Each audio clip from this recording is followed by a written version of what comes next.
নবী সাল্লাল্লাহু আলাইহি ওয়াসাল্লাম একদিন ঘুম থেকে উঠলেন ভয়ে পেয়ে, আতঙ্কিত। নবীজি ভয়ে পেয়ে আতঙ্কিত হয়ে ঘুম থেকে উঠে বলছেন, লা ইলাহা ইল্লাল্লাহ, লা ইলাহা ইল্লাল্লাহ, ওয়াইলুল লিল আরব, ওয়াইলুল লিল আরব মিন শাররি কাদ ইকতারাব।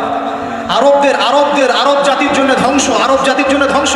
কি ভয়ঙ্কর ফিতনা ধেয়ে আসছে ওদের দিকে, কি ভয়ঙ্কর ফিতনা ধেয়ে আসছে। এবং তিনি হাতের ইশারা করে দেখালেন এইভাবে যে আজকে, নবীজি বলছেন 1400 বছর আগের কথা, 1445 বছর আগের কথা, 1445 বছর আগে নবীজি বলেছেন, আজকে ওই সময় আজকে ইয়াজুজ আর মাজুজের যে দেয়ালের কথা মনে আছে?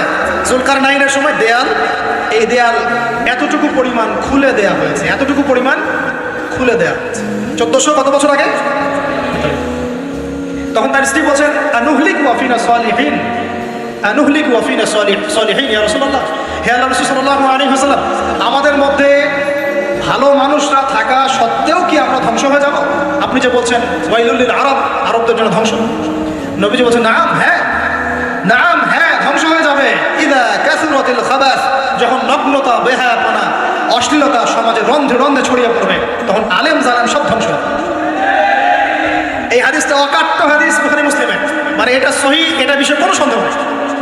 তাহলে নবীজি 1445 বছর আগে বলছেন যে আরবদের জন্য ধ্বংস ধেয়ে আসছে, এবং দেয়াল এভাবে খুলে দেওয়া হয়েছে। কাদের দেয়াল? ইয়াজুজ আর মাজুজ। আর ইয়াজুজ আর মাজুজের সাথে আরবদের ধ্বংসকে সম্পর্কিত করা হলো না? ইয়াজুজ আর মাজুজের সাথে আরবদের ধ্বংসকে সম্পৃক্ত করা হলো এবং বেহায়াপনাকে সম্পৃক্ত করা হলো, তাই না? বুঝতে পারছেন? আরব জাতির ধ্বংসের সাথে ইয়াজুজ মাজুজকে কানেক্টেড করা হলো এবং অশ্লীলতাকে, কি বলেন, অশ্লীলতাকে কানেক্টেড করা হলো। এখন আপনি চিন্তা করে দেখেন, সারা বিশ্বে পর্নোগ্রাফি কারা ছড়িয়ে দিয়েছে? বলেন দেখি, পর্নোগ্রাফি কি বেহায়াপনা না? সমাজের ইদা কাসরাতিল খাবাস, যখন সমাজের রন্ধ্রে রন্ধ্রে বেহায়াপনা ছড়িয়ে পড়ে নাই? মিলান, হাদিসটা মিলান। সমাজের এই মেয়েদের এই যে ফ্যামিলিস্ট রেভলিউশন কারা ছড়িয়ে দিয়েছে? ফ্যামিলিস্ট রেভলিউশন কারা ছড়িয়ে দিয়েছে? ওরা। সমাজে মেয়ে ছেলে একসাথে চলবে একই পোশাকে, কারা ছড়িয়ে দিয়েছে? সমাজে মেয়েদের বেপরদায় চলার এই সংস্কৃতি কারা ছড়িয়ে দিয়েছে? মাদক আর সুদের সংস্কৃতি কারা ছড়িয়ে দিয়েছে? জেনা, ব্যভিচার, পর্নোগ্রাফি, এটা কারা ছড়িয়ে দিয়েছে? এটাই ওই যে খুলে দেওয়া হয়েছে। এটা আমার ব্যাখ্যা, এটা আমার বুঝ। পৃথিবীর এমন কোন রাষ্ট্র বাকি রাখে নাই তারা এগুলো ছড়াতে, এমন কোন রাষ্ট্র বাকি। তাহলে সব জায়গায় ছড়িয়ে পড়বে না ইয়াজুজ মাজুজের ফিতনা? এই ছড়িয়ে পড়েছে। আল্লাহ পাক আমাদেরকে এই সীমা গোলক ধাঁধা থেকে হেফাজত করুন। আমি আমাদের সংস্কৃতি নিয়ে আমরা বুক ফুলে বাঁচবো ইনশাআল্লাহ, আমাদের সংস্কৃতি নিয়ে আমরা চলবো ইনশাআল্লাহ। আমাদের কোরআন আছে, হাদিস আছে, আমাদের নবী আছেন, আমাদের সাহাবীরা আছেন, আমাদের দিন আছে ইনশাআল্লাহ। আমাদের অন্য কাউকে প্রয়োজন আছে? এই যে প্রযুক্তিগত কথাগুলো বললাম, একটু মাথা খাটান, এগুলো আমরাই তৈরি করতে পারবো ইনশাআল্লাহ। সব ঢেলে সাজানো যাবে ইনশাআল্লাহ। আল্লাহ পাক আমাদেরকে বোঝার তৌফিক দান করুন। আল্লাহ পাক আমাদেরকে আপোষের এই ফিতনা থেকে হেফাজত করুন। ভাইয়ে ভাইয়ে মারামারি লাগিয়ে দিয়ে নাকে তেল দিয়ে ঘুমায় ওরা ভাইয়ে ভাইয়ে মারামারি লাগিয়ে দিয়েছে, ভাই ভাই, মুসলিম মুসলিম, ভাই ভাই, ওরা এখন মারামারি কর, আমরা নাকে তেল দিয়ে ঘুমাই। এই হলো অবস্থা। আর আমরা বুঝতেও পারছি না যেটা আমাদের ষড়যন্ত্রের মধ্যে পড়ে গেছি। আল্লাহ আমাদেরকে মাফ করুন। আল্লাহ সুবহানাহু ওয়া তাআলা আমাদেরকে খেলার ছলে সৃষ্টি করেন নাই, তাই করেছেন কি? আল্লাহ সুবহানাহু ওয়া তাআলা এই পুরো মহাবিশ্ব, আসমান জমিন, সাত আকাশ, এই পৃথিবী, জিন ও মানব জাতি, এই সব কিছুই একটা মহৎ বিশাল উদ্দেশ্যকে সামনে রেখে সৃষ্টি করেছেন। আল্লাহ পাক কিন্তু খেলার ছলে এগুলো সৃষ্টি করেন নাই। আপনারা একটু আমার সাথে মনোযোগ দিবেন, তাহলে আলোচনা করে মজা পাওয়া যাবে ইনশাআল্লাহ। খেলার ছলে আল্লাহ পাক কোনো কিছু সৃষ্টি করেন নাই। উদ্দেশ্যটা কি? উদ্দেশ্য হচ্ছে, আল্লাহ পাক বলছেন সূরা মুলকের মধ্যে, কোন সূরা? সূরা মুলক। আমরা রাতের বেলা তেলাওয়াত করার অভ্যাস করবো ইনশাআল্লাহ। এটা গুরুত্বপূর্ণ আমল এবং সুন্নাহ। এই সূরার প্রথম দিকে আল্লাহ পাক বলেছেন, আল্লাযী খালাকাল মাউতা ওয়াল হায়াতা লিয়াবলুয়াকুম আইয়ুকুম আহসানু আমালা, লিয়াবলুয়াকুম আইয়ুকুম আহসানু আমালা। আল্লাহ পাক এই জীবন মৃত্যু মানে পুরো বিষয়গুলো সৃষ্টি করেছেন একটা উদ্দেশ্যে। উদ্দেশ্যটা হচ্ছে লিয়াবলুয়াকুম আইয়ুকুম আহসানু আমালা। আল্লাহ পাক দেখতে চান আমাদের মধ্যে আমলে শ্রেষ্ঠকে। আল্লাহ পাক দেখতে চান আমাদের মধ্যে আমলে আহসানকে। আহসান শব্দটা কি? আহসান, হাসান মানে হলো উত্তম, আহসান মানে সবচেয়ে উত্তম, কবির মানে হলো বড়, আকবার মানে কি বলেন সবচেয়ে বড়, সগীর মানে ছোট, আসগর মানে সবচেয়ে ছোট। তো এখানে যে শব্দটা ব্যবহার করা হয়েছে এটাকে আমরা আরবি ব্যাকরণের ভাষায় বলি ইসমে তাফসীর, আর ইংরেজিতে বলি সুপারলেটিভ ফর্ম। কি ফর্মস? সুপারলেটিভ তো বোঝায় যেটা দিয়ে সর্বোচ্চটা বোঝায়। এখানে হাসান এর সুপারলেটিভ হচ্ছে আহসান। আল্লাহ পাক দেখতে চান এই দুনিয়াতে আমরা আমলে আহসানকে। সুবহানাল্লাহ। আল্লাহ পাক দেখতে চান না গরু খাওয়া মুসলিমকে। আল্লাহ পাক দেখতে চান না জুমার দিনে কে নামাজ পড়তে আসে। আল্লাহ পাক দেখতে চান না ঈদের দিনে কারা নামাজ পড়তে আসে, রমজান মাস আসলে কারা মুসল্লি হয়। আল্লাহ পাক এটা দেখতে চান। আল্লাহ পাক কি দেখতে চান? আমলে আহসান। আহসান হতে হলে কি গতানুগতিক মুসলিম হলে চলবে না শক্ত মুসলিম হতে হবে? কোনটা? মুসলিম এখন বাংলাদেশে মোটামুটি দুই প্রকার, একটা হচ্ছে সুবিধাবাদী মুসলিম, আর একটা হচ্ছে প্রকৃত মুসলিম। সুবিধাবাদী মুসলিম যেমন নামাজও পড়ব, সুদও খাবো, আমি যাকাতও দিব, এদিকে ঘুষও নিব। ধরেন যে বছর বছর হজ উমরা করলাম, আবার অন্যের সম্পদ আত্মসাৎ করছি, মানুষের উপর জুলুম করছি, মানে যে অংশটুকু পালন করতে আমার কোনো সমস্যা নাই ওই অংশটুকু আমরা পালন করতে কোনো সমস্যা মনে করি না। আর যে অংশগুলো পালন করলে আমার দুনিয়ার ক্ষতি হয়, দুনিয়ার স্বার্থ ক্ষুণ্ণ হয়, সেগুলো আমরা পালন করতে চাই না। এই ধরনের মুসলিমটাকে কি বলে? সুবিধাবাদী মুসলিম। ইংরেজি একটা সুন্দর শব্দ আছে, শব্দটা হলো Protestant version of Islam. Protestant version of Islam, যে প্রোটেস্ট্যান্ট খ্রিস্টান আছে, প্রোটেস্ট্যান্ট খ্রিস্টান, ওইরকম প্রোটেস্ট্যান্ট মুসলিম মানে সুবিধাবাদী মুসলিম। তো সুবিধাবাদী মুসলিমদের জন্য কি জান্নাত? মুসলিম কাকে বলে? মুসলিমের সবচেয়ে সেরা এক্সাম্পল আল্লাহ পাক কোরআনে যেগুলো দিয়েছেন তারা হচ্ছেন নবীগণ। তারা কারা? এবং সর্বশ্রেষ্ঠ নবীকে মুহাম্মদ রাসূলুল্লাহ সাল্লাল্লাহু আলাইহি ওয়াসাল্লাম। সেই সর্বশ্রেষ্ঠ নবী মুহাম্মদ সাল্লাল্লাহু আলাইহি ওয়াসাল্লামকে আল্লাহ পাক একজন নবীর দৃষ্টান্ত দিয়ে মুসলিম হওয়ার কথা বলছেন, আর মুসলিম হওয়ার উৎসাহ দিচ্ছেন। কিভাবে? সেই নবীর নাম হচ্ছে ইব্রাহিম আলাইহিস সালাম। আল্লাহ পাক সূরা বাকারা পড়ে দেখবেন, শুরুর দিকে আছে, প্রথম পারার একদম শেষের দিকে। আল্লাহ পাক বলেন, বা'দা আউযু বিল্লাহি মিনাশ শাইতানির রাজীম, ইয ক্বালা লাহু রাব্বুহু আসলিম। হে নবী মুহাম্মদ সাল্লাল্লাহু আলাইহি ওয়াসাল্লাম, যখনই আমি আল্লাহ ইব্রাহিমকে বলেছিলাম আত্মসমর্পণ করো, বুঝুন কথাটা, যখনই আমি আল্লাহ ইব্রাহিমকে বলেছিলাম আত্মসমর্পণ করো, ক্বালা ইব্রাহিম বলেছিল আলাইহিস সালাম, আসলামতু লিরাব্বিল আলামিন, আমি জগৎ সমূহের প্রতিপালকের নিকটে কি করলাম? আত্মসমর্পণ করলাম। এটা কেমন ছিল আত্মসমর্পণ? আল্লাহ পাক বলেছেন তোমার স্ত্রী এবং সন্তানকে রেখে আসো। কোথায়? কোথায়? জনমানব শূন্য জায়গায়। তখন কাবা ঘর নির্মাণ হয় নাই, সেখানে খাবারও নাই, পানিও নাই। ইব্রাহিম আলাইহিস সালামকে বলেছিলেন যে আল্লাহ আপনার এই আদেশের পিছনে যুক্তি কি, দর্শন কি, বিজ্ঞান কি? বলেন তো দেখি। ইব্রাহিম আলাইহিস সালাম কি আঙ্গুল তুলেছিলেন আল্লাহ পাকের আদেশের উপরে? এটা হলো মুসলিম। বলেছেন সন্তান বড় হয়েছে, যখন বাচ্চা দৌড়াদৌড়ি করতে শিখলো, মানে দৌড় দিতে শিখলো বাবার সাথে, তখন তিনি বলছেন, হে আমার সন্তান,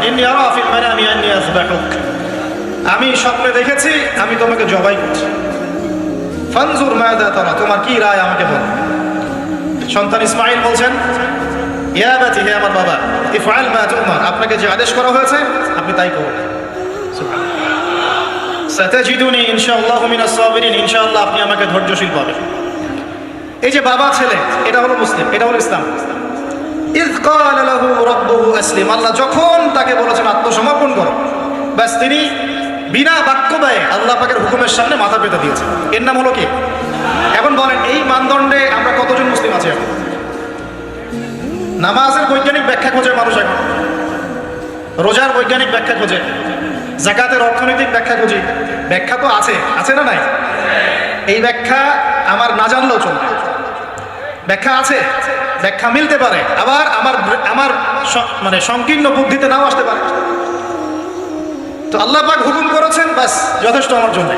আল্লাহ পাক হুকুম করেছেন তাওহীদ শিখতে হবে, শিখব। আল্লাহ হুকুম করেছেন 5 ওয়াক্ত সালাত পড়তে হবে, পড়তে হবে।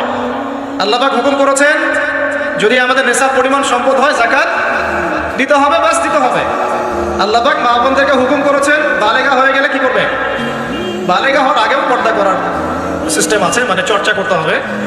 মা বোনদেরকে পর্দা করতে বলেছেন, বাস পর্দা করতে হবে। আল্লাহ পাক বলেছেন সামর্থ্য হয়ে গেলে হজ করো। আল্লাহ পাক আমাকে আপনাদের সবাইকে হজ করার তৌফিক দান করুন, হজ করবে। আল্লাহ পাক বলেছেন যেখানে জুলুম হচ্ছে একে প্রতিহত করো, করতে হবে। প্রতিহত করার অর্থ এই নয়। প্রতিহত করার অর্থ কি? প্রতিহত করার কয়েকটা অর্থ থাকে। সামর্থ্য থাকলে হাত দিয়ে, সামর্থ্য থাকলে কি দিয়ে? আপনার কি সে সামর্থ্য আছে? বাস নাই। ওয়াইল্লাম ইয়াস্তাতি, যদি না পারো ফাবি কি লিসানিহি, ফাবি লিসানিহি, জবান দিয়ে কথা বলেন। আপনার কথা বলার স্বাধীনতা নাই? আছে তো? সত্যি আছে? আচ্ছা আচ্ছা, তাহলে জবান দিয়ে বলবেন। তাহলে কি বলবেন? জবান দিয়ে বলবেন, যতদূর পারেন বলবেন। আর ওয়াইল্লাম ইয়াস্তাতি, যদি এটাও করতে না পারো তাহলে ফাবি কলবিহি, অন্তর থেকে ঘৃণা করো। ঘৃণা কি আছে? এটা হলো ইমানের সবচেয়ে নিচু অংশ, এরপরে ইমানের কোনো অংশ নাই। মানে অন্যায়, অবিচার, জুলুম, পাপাচার দেখেও যাদের মনের মধ্যে ঘৃণাও আসছে না, আমরা আর মুমিন নাই। সত্যি কথা, এটাই সত্য কথা। আমরা মানি আর না মানি, আল্লাহ পাকের শাস্তি আসার আগেই তওবা করে ফিরে আসা উচিত। আল্লাহ পাক তৌফিক দান করুন। তো ইসলাম বোঝাচ্ছিলাম যে দেখুন, যখন আল্লাহ পাকের যে হুকুম চলে আসবে তার সামনে আত্মসমর্পণ করার নাম কি? ব্যাস, এই হলো ইসলাম। এখন বলেন সত্যিকার অর্থে আমাদের সমাজে এই সুবিধাবাদী মুসলিমদের সংখ্যা বেশি না প্রকৃত মুসলিমদের সংখ্যা বেশি? আল্লাহ পাক বলেছেন আমাদেরকে প্রকৃত মুসলিম হতে। আল্লাহ পাক দেখতে চান, এই সৃষ্টির উদ্দেশ্য কি? আল্লাহ দেখতে চান সবচেয়ে শ্রেষ্ঠ মুসলিম কারা। সুবহানাল্লাহ, সুবহানাল্লাহ। আল্লাহ পাক আমাদেরকে শ্রেষ্ঠ মুসলিম হওয়ার তৌফিক দান। এখন এই কাজটা তো সহজ না। কাজটা কি সহজ? কাজটা কিন্তু এত সহজ না। তো কাজটাকে সহজ করার জন্য আমরা আল্লাহর তৌফিক কামনা করি। আল্লাহ পাক আমাদের সবাইকে তৌফিক দান। সর্বপ্রথম আল্লাহ পাক আমাদেরকে দান করুন আল্লাহ পাকের রহমত। আল্লাহ পাক আমাদেরকে দান করুন আল্লাহ পাকের মারিফত, আল্লাহ পাকের দ্বীনের বুঝ, নেক হায়াতের মধ্যে বরকত এবং সঠিক বেঠিক ভালো মন্দ বোঝার ক্ষমতা, এবং হক চিনে গেলে তার উপর অটল থাকার তৌফিক। আল্লাহ পাক আমাদের সবাইকে এগুলো দান করুন। এখন আজকের যে কথাটা বলতে চাচ্ছি, যে আমরা যদি আমাদের জীবনটা কাজে লাগিয়ে আল্লাহ পাকের রেজামন্দি হাসিল করতে চাই, সমকালীন ফিতনাময় প্রেক্ষাপটটা আরও কঠিন বেশি। আগের প্রেক্ষাপটটা যতটা কঠিন ছিল, আস্তে আস্তে প্রেক্ষাপট কি হচ্ছে? আরও কঠিন হচ্ছে। যেমন পুরো বিশ্বের ক্ষমতা একসময় মুসলিমদের হাতে ছিল, এখন আছে কি? পুরো বিশ্বের অর্থনৈতিক চালিকা শক্তি একসময় মুসলিমদের হাতে ছিল, এখন কি আছে? পুরো বিশ্বের আপনার বিজ্ঞান প্রযুক্তি বলেন, সামরিক বিষয়গুলো বলেন, সেনাবাহিনী বলেন, হ্যাঁ, রাষ্ট্রীয় কাঠামো বলেন, খেলাফা বলেন, যত বড় বড় কথা শব্দগুলো, এগুলো একসময় মুসলিমদের হাতে ছিল। কাদের হাতে ছিল? এখন কি পুরো বিশ্বের কন্ট্রোল মুসলিমদের হাতে আছে? পুরো বিশ্বের অর্থনৈতিক কন্ট্রোল আছে? পুরো বিশ্বের পলিটিক্যাল কন্ট্রোল, পুরো বিশ্বের এই যে বড় বড় অস্ত্রশস্ত্রগুলো মুসলিমদের হাতে আছে? মিডিয়াগুলা, প্রযুক্তি। তো এখন প্রেক্ষাপট তাহলে আরও বেশি জটিল। তার উপরে আবার সামাজিক ফিতনা আছে, বেপর্দার ফিতনা আছে, পর্নোগ্রাফি আছে, জুয়া আছে, কিশোর গ্যাং আছে, মাদকাসক্তের সয়লাভ আছে, বেপর্দা নারীদের সয়লাভ আছে, আছে না? মিডিয়া প্রোপাগান্ডা আছে, জুলুম আছে, কত কি আছে। এই সব কিছু মিলায় এই যুগে তো চলা আরও কঠিন কিনা? এই যুগে চ্যালেঞ্জটা আরও কঠিন কিনা? এজন্যই এরকম একটা যুগের কথা বলে নবী সাল্লাল্লাহু আলাইহি ওয়াসাল্লাম সুসংবাদ দিয়েছেন আমাদের। কি সুসংবাদ? নবীজি বলছেন, ইন্না মিন ওয়ারাকুম জামানা সাবরিন, বলেন সাল্লাল্লাহু আলাইহি ওয়াসাল্লাম, তোমাদের সামনে একটা কঠিন সময় আসছে, কঠিন সময়। উদাহরণ দিতে গিয়ে নবীজি বলছেন সময়টা এমন কঠিন যে হাতের মধ্যে আগুন ধরাটা যতটা কঠিন, হাতে ঈমান ধরে রাখা অত কঠিন। আগুন ধরা কঠিন না সহজ? আগুন ধরা কঠিন না সহজ? নিঃসন্দেহে কঠিন। তাহলে ঈমান ধরে রাখাটাও হবে ওই রকম কঠিন। তার মানে বুঝতে পারছি এখন আমরা যারা ঈমান নিয়ে চলাফেরা করার দাবি করছি কিন্তু এরকম হিট ফিল করছি না, তাহলে ঈমানও সমস্যা নাকি? আচ্ছা, নবীজি বলছে সুসংবাদ হচ্ছে, ওই জামানাতে যদি তোমরা আমার সুন্নতের উপরে অটল থাকতে পারো, ভালো করে শোনেন দিনী ভাইরা, ওইরকম ফিতনাময় পরিবেশে কঠিন জামানায় যদি তোমরা আমার সুন্নত, আমার আদর্শের উপরে অটল থাকতে পারো, আল্লাহ পাক তোমাদেরকে 50 জন শহীদ সাহাবী ডেকে দিবে। তাহলে আমাদের তো পথ পেয়ে গেলাম। আমরা কি এই সমাজ থেকে এখন পালিয়ে যাবো? এখানে থেকেই পরিবর্তনের চেষ্টা করবো। কোনটা? ব্যাস আমাদের কাজও পেয়ে গেলাম। এখন এই পুরো কাজ নিজে আমল করা, দিন শেখা, পরিবার, সমাজ, দিনের দাওয়াত, এই সব কিছুকে একসাথে রেখে, সামনে রেখে মোটামুটি ভাবে 5টা কাজ আমাদেরকে করতে হবে। রাজি আছেন ইনশাআল্লাহ? কয়টা কাজ করবো ভাই? আসলে বললে অনেক বলা যায়, কিন্তু এতগুলো আপনি মনে রাখতে পারবেন না। আর আমি একটা জিনিস আপনাদেরকে বলে দিই যে একদিনের ওয়াজ মাহফিল দিয়ে দিন কায়েম হবে না। কথা বুঝতে পারছেন? এই যে ওয়াজ হলো, আয়োজন হলো, আপনারা আসলেন, লেকচার শুনলেন, আমি আসলাম 8 ঘন্টা জার্নি করে, আবার 8 ঘন্টা জার্নি করে গেলাম, 1-1.5 ঘন্টা আলোচনা করলাম, এটাই সব কিছু না। এখানে আপনাদের নিবেদিত প্রাণ কিছু ভাই তৈরি করতে হবে, যারা এখানে দিনের মেহনত করবেন, দাওয়াতের মেহনত করবেন, শিক্ষা প্রতিষ্ঠান করে তুলবেন, একটা কমিউনিটি করে তুলবেন, এক কথা একটা ইসলামী কমিউনিটি করে তুলবেন। এটা না হওয়া পর্যন্ত একদিনের মাহফিল দিয়ে কিচ্ছু হবে না। তা আপনারা কি একদিনের মাহফিল করতে চান, না দিনের দাওয়াতের কাজ সারা জীবন করতে চান? কোনটা? আল্লাহ কবুল করবেন। এই জন্যই বলেছি এবার আরো অনেক কথাই বলেছি, সামনে আরো শুনবেন ইনশাআল্লাহ, যে এই রাতের বেলা এই যে সারা রাত জেগে জেগে ওয়াজ করা, 11টা 12টা 1টা, হ্যাঁ, এই সুন্নতটা চেঞ্জ করতে হবে। এই সুন্নতটা কি করতে হবে? চেঞ্জ করতে হবে। সর্বোচ্চ রাত 10টা যথেষ্ট। কারণ হচ্ছে এখান থেকে যদি বাসায় যাই, রাস্তায় তো আমার 4-5-6 ঘন্টা চলে যাবে, রাতের ঘুম নাই। এভাবে যদি দিনের পর দিন কেউ রাতে না ঘুমায়, শরীর ভালো থাকবে?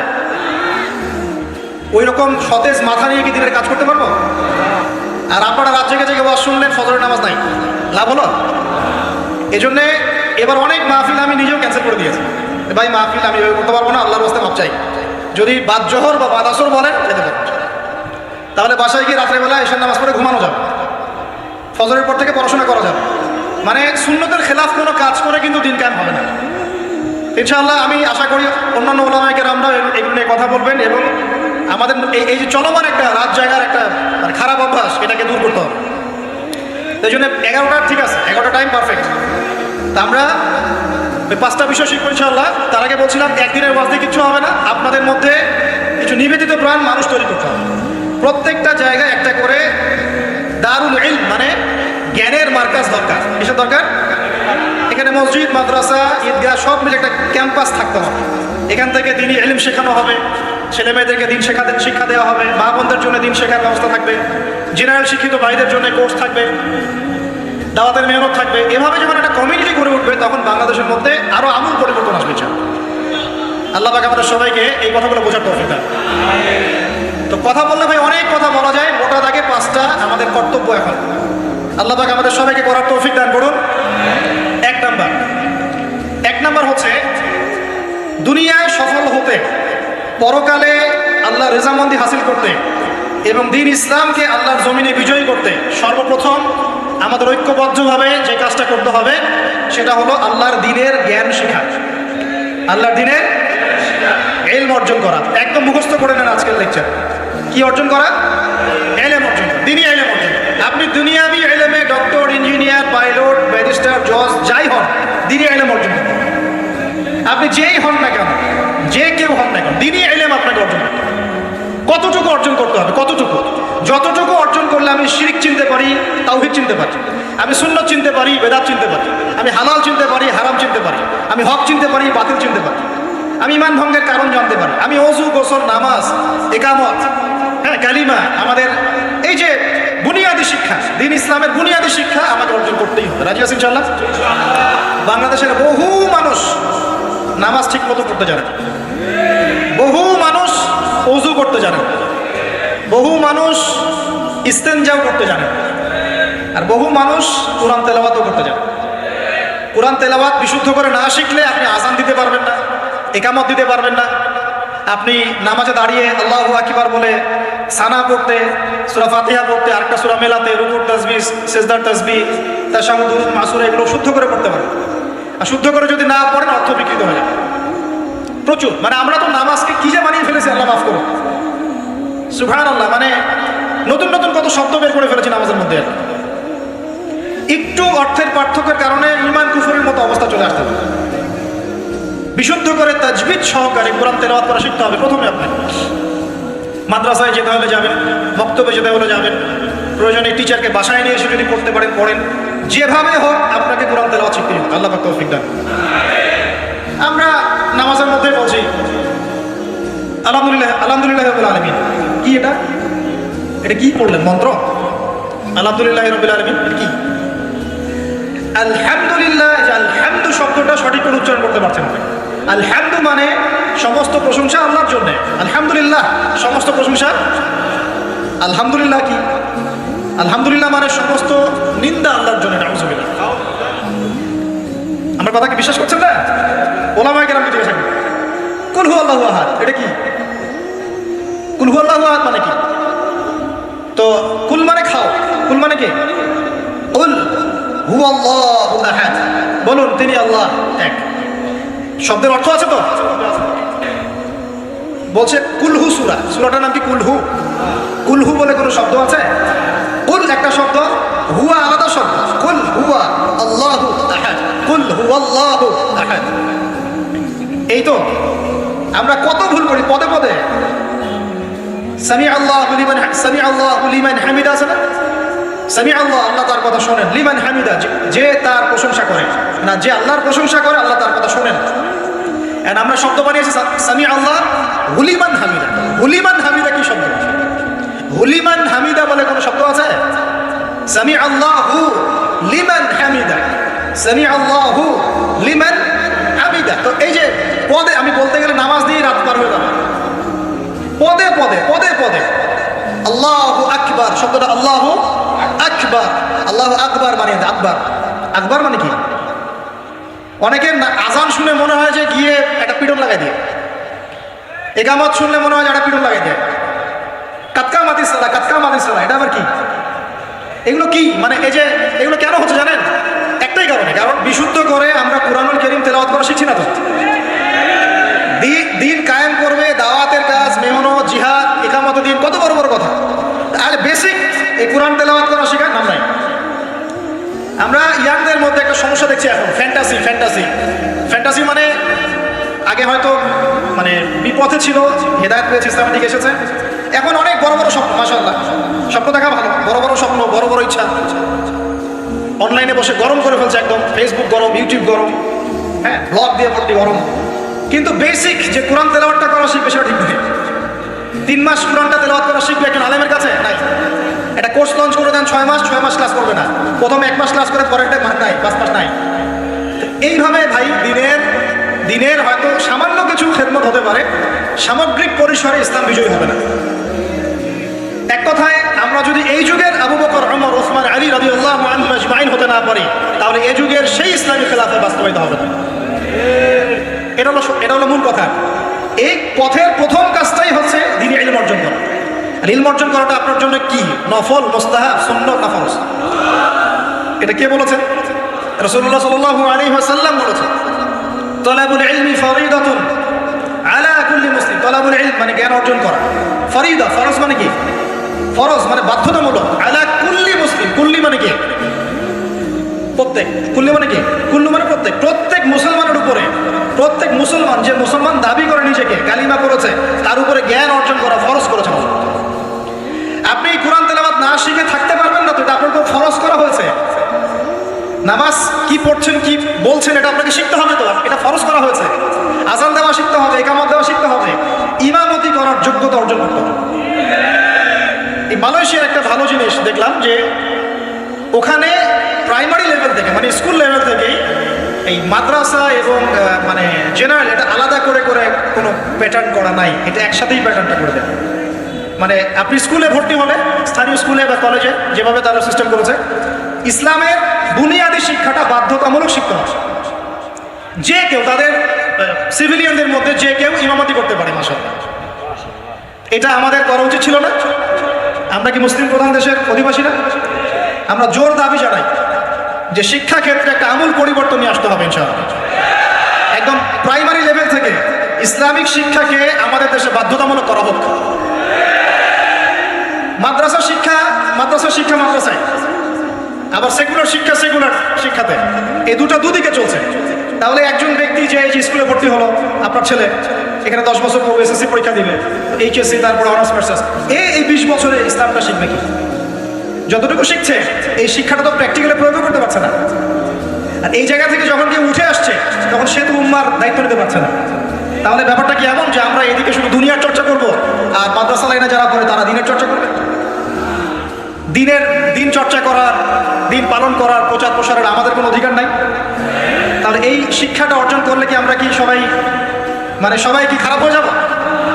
আমরা যদি ইসলামিক শিক্ষা শুরু থেকে দেওয়ার চেষ্টা করি বাচ্চাদেরকে, প্রাইমারি লেভেল থেকে, আমাদের বাচ্চারা কি নষ্ট হয়ে যাবে?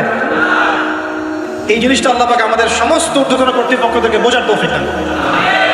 আল্লাহ পাক আমাদের ঊর্ধ্বতন কর্তৃপক্ষদেরকে এই বিষয়টা বোঝার তৌফিক দান যে ইসলামী শিক্ষায় কল্যাণ ছাড়া অকল্যাণ কিছু নাই। এখানে যদি অন্য ধর্মাবলম্বী কেউ থাকেন, সে তার ধর্ম চর্চা করবে, কোনো সমস্যা?